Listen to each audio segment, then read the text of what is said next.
Não precisa. Senhor presidente, senhores vereadores, o contraponto a gente faz todos os dias aqui.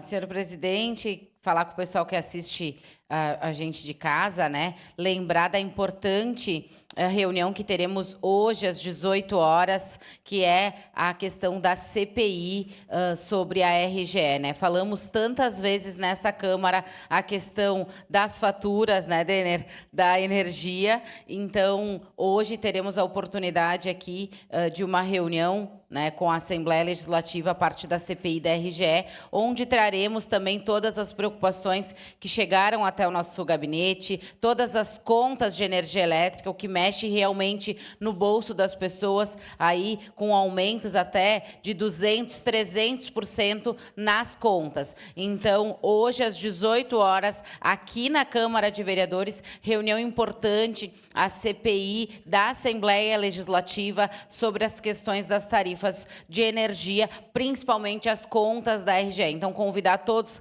que puderem participar. Quem encaminhou as contas para o nosso gabinete, quem encaminhou reclamações, faremos a entrega pessoalmente aqui, porque da RGE ainda não tivemos retorno, nem do requerimento de pedido de informação e nem do e-mail que foi solicitado que nós encaminhássemos as contas de energia. Então, hoje será uma oportunidade de discutir sobre o assunto aqui na Câmara de Vereadores, onde foi reverberado muito essa questão. E também falar que amanhã teremos, então, a reunião pública às 14 horas sobre a questão da educação e a retirada dos 9º anos aí das escolas municipais. Então, é importante a participação de todos os envolvidos. Agora mesmo assinamos ali com a Comissão de Educação a garantia do espaço aqui e convocamos, né, todos aqueles pais, familiares, alunos, né, para que venham, para que a gente discuta a questão dos 9º anos e a retirada deles, né, porque é importante, a comunidade nos pediu e a gente atende através dessa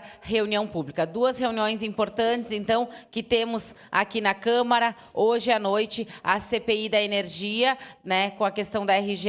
Então, é muito importante a participação de todas as pessoas envolvidas. Era isso, senhor presidente. Obrigada. Obrigado, vereadora Daiane Mello. Com a palavra, vereador Capitão Ramon.